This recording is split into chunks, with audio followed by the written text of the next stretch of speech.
Profound political disunity. This was a key feature of the Roman Empire in its final slide to collapse. The shared values and consensus which had held the empire's core together dissolved, leaving petty fiefdoms to war among themselves for what power and swag remained. Today we have several types of political disunity. Superficially, the two political theater wings of the Demo-publicans stage a bitter partisan war over whose vision of the U.S. holds an increasingly enfeebled political power. But this is all theater and artifice. Neither wing has any vision or values of substance. Each slavishly serves their masters, the corporate cartels and financial oligarchy, while feeding their vast constituencies in the savior state with borrowed treasure to maintain the power.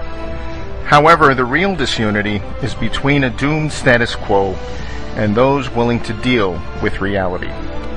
Right now, those willing to deal with reality are few, but they have the distinct advantage of reality on their side, while the status quo has only propaganda, artifice, phony political theater, and empty promises. The disunity stems from the public's innate desire to hold on to the empty promises and cling to hope offered by the status quo that these grandiose, impossible promises will be met, despite the abundant factual evidence to the contrary. Every attempt to lead the public towards the realization that the present is unsustainable is crushed by a frantic assault by the cartels and players who will lose power and profits when the status quo crumbles. Promises always sound better than reality until a crisis punctures the promises. But the anger generated by this deflation of too good to be true promises threatens both rationality and stability. And what of the leadership?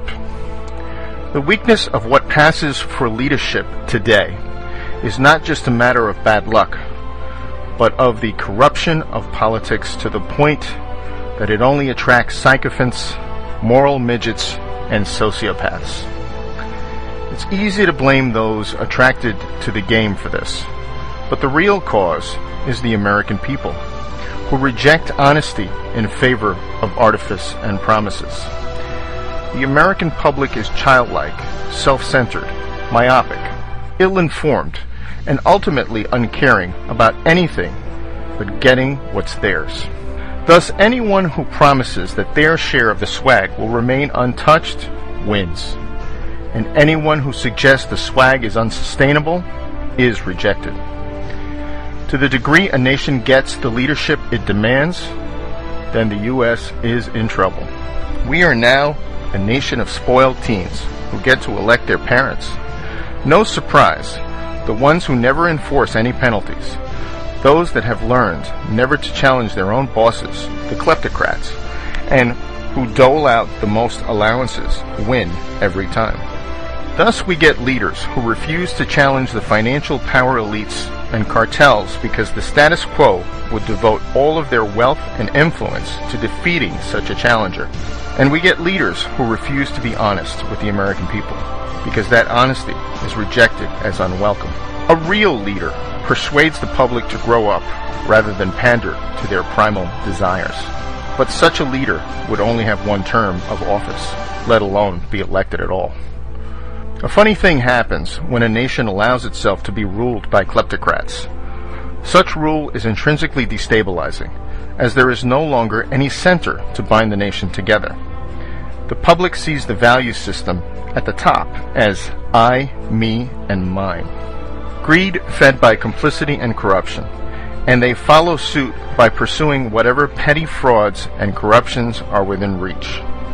Tax avoidance, cheating on entrance exams, gaming disability, lying on mortgage and job applications, and so on. Meanwhile, the diverting of national income into a few power centers is also destabilizing. Central planning and market manipulation, as in the formation of bubbles, make things intrinsically unstable, as price can no longer be discovered by unfettered markets.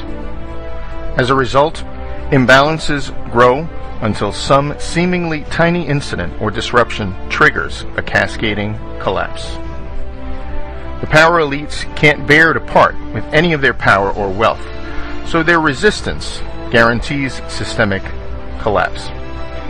The political leadership cannot challenge the power elite's grip on the nation's throat because the entire status quo has been co-opted or sold out and is now wedded to the oligarchy as their guarantor of financial security. What this leads to is a status quo committed to a sinking ship. The very imbalances created by a financial elite and the enabling central planning doom the system. But since everyone within the status quo depends on it for their own slice of wealth and power, then no one dares speak up in favor of reality. Complicity is the order of the day, but complicity can't stop the ship from sinking. Although it is unpopular to say so, some aspects of our morality in the U.S. have been corrupted as well by a societal desire for wealth and a focus on acquiring it above all things, and by a desire for political power masquerading as morality. Complicity and dependence erode the soul. Political and financial fixes alone can't fix the rot. In a fundamentally corrupt, complicit society, rules and laws are routinely evaded, bypassed, undermined, or simply ignored. Making more rules fixes nothing if the rules are merely for show or only for the bottom 99% of us. The status quo and the public both refuse to deal with the reality and instead cling to the Titanic, demanding magical solutions that will keep the doomed ship from sinking. There is no such magic, of course, and so the ship will go down, and disorder will reign. It might take the shape of a financial crisis, such as devaluation or hyperinflation, or it might take a political crisis, such as a quiet coup by elites or an outbreak of resistance to the heavy-handed central state. At the outer boundaries of such disorder, then the nation could split apart or into permutations of civil war. The salient feature of instability is its unpredictability. The longer the nation waits to deal with unwelcome realities, the greater the eventual destabilization. What happens as a result of that inevitable destabilization will ultimately be up to us.